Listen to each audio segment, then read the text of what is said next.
Hello, everyone. Welcome back to Qlip English, your cozy place to finally speak English fluently, one simple step at a time.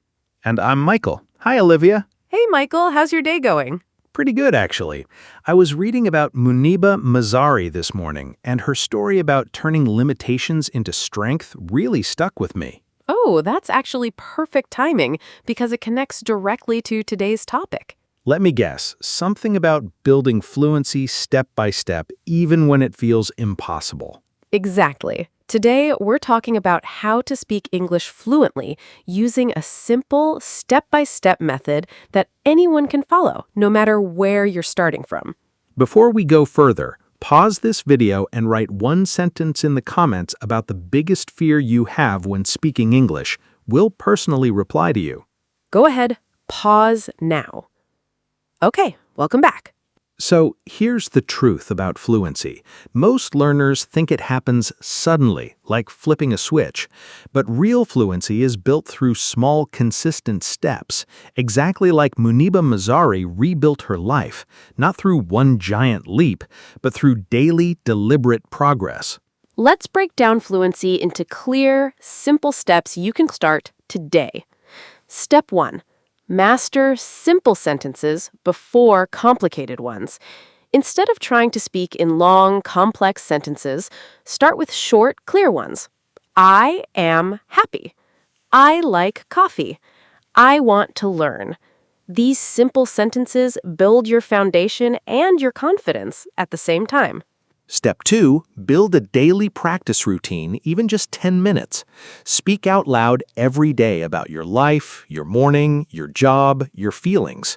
Today, I woke up early. I feel motivated. Consistency matters far more than perfection at this stage. Step 3. Think in English instead of translating.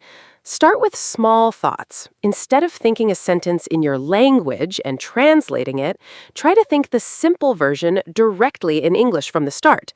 I'm hungry, instead of translating a longer sentence from your native language.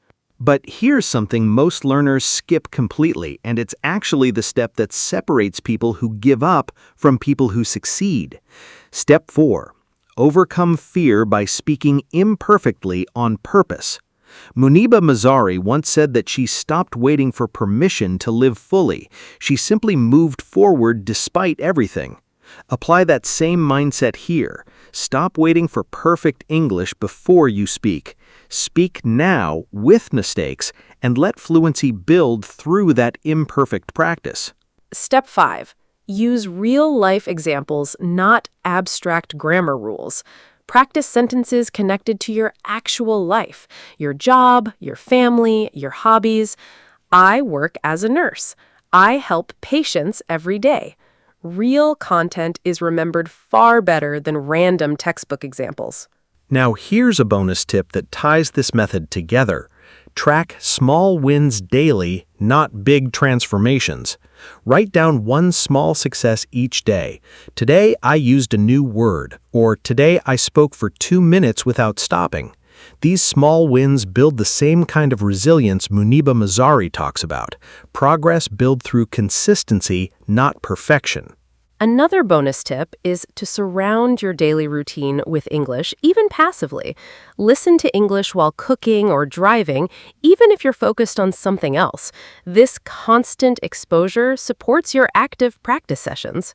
One more idea, especially for beginners who feel overwhelmed. Focus on one step at a time from this list, not all 5 at once. Master simple sentences this week, then add daily practice next week, then thinking in English the week after that. Let me share a real story. I had a student named Ahmed, 31 years old, who told me he had studied English for years, but felt like fluency was reserved for naturally talented people, not someone like him. We introduced this exact step-by-step method. Simple sentences first, then daily practice, then thinking in English, then intentional imperfect speaking, then real-life examples, one step added each week. After 5 weeks following all 5 steps, Ahmed told me something powerful. He realized fluency wasn't a talent he was missing, It was a process he simply hadn't followed consistently before. By week 8, he was having full conversations in English at work, still with an accent, still with occasional mistakes, but completely functional and confident, something he had believed was years away just 2 months earlier. That's the real lesson here, inspired by Muniba Mazari's own journey. Progress isn't about waiting for the right conditions. It's about taking the next small step exactly where you are right now. So, here's your challenge starting today. Pick step 1, simple sentences, and practice 5 of them out loud right now about your actual life.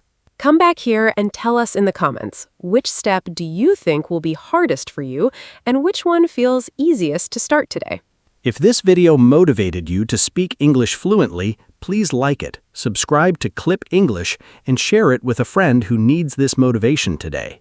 In the next video, we're going to reveal the 1% native listening secret, a lesson that pairs perfectly with this step-by-step method. Thank you so much for watching.